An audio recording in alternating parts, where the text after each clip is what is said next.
Okay, so I'm getting ready to do some cherry juice. I pulled 4 quart bags of cherries out of my freezer that had been in my freezer, and they're going out and I need to get them taken care of, so I thought I would try juicing them.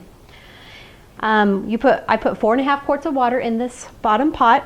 All I did was just used a quart jar and filled it up 4 times and put it in there.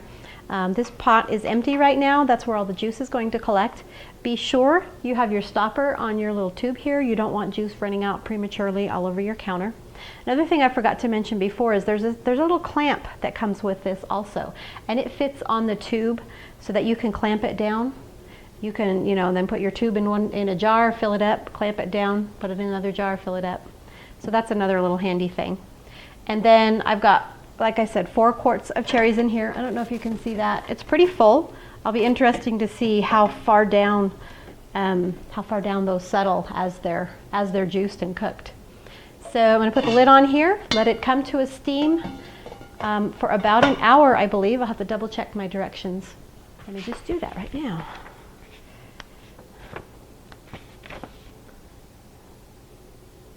Yes, cherries are supposed to should take about an hour, 60 minutes, and it should get about 2 cups per quart. So we'll see how accurate that is and how close it is. Now you'll notice here that this is really pretty close to my hood. So it's a pretty tall pot. But keep in mind, my hood is lower than most range hoods, unfortunately. It's kind of a pain. I can't use the taller canners and things like that. So if that's a concern of yours, just be sure that you have enough space here. I think it's going to fit under most because mine is lower than most, so most hoods are going to be higher. But it is a bit of a tight fit for me. So I will check back in an hour and I'll let you know how it's going. Okay, so I let this cook for about an hour and a half. I let it cook for that extra half hour just because my cherries were frozen when I put them in there. And I wanted to be sure that there was plenty of time for it to thaw out and then do the full hour of cooking time.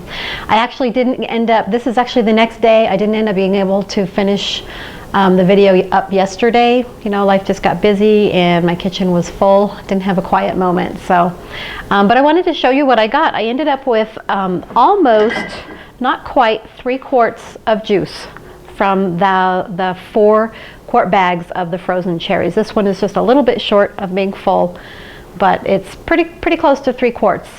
I did find that it was easier when I was using the drain to take my jars and just hold them lower, hold them out here while I used this clamp to drain it into the jars. It makes it lower than the pot and it just drained right out. And then I did have to tip the pot a little bit to get the last little bit out. But it worked really well. I'm pleased. I plan on using it. I'd like to see if I can get some apple juice, and if I can get a hold of a bunch of grapes. I'd love to make grape juice.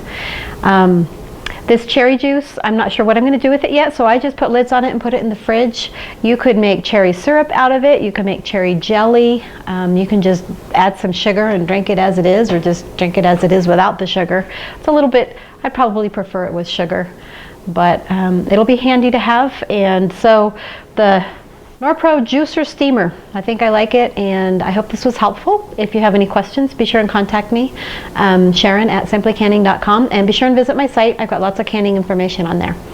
So thank you very much. You have a great day.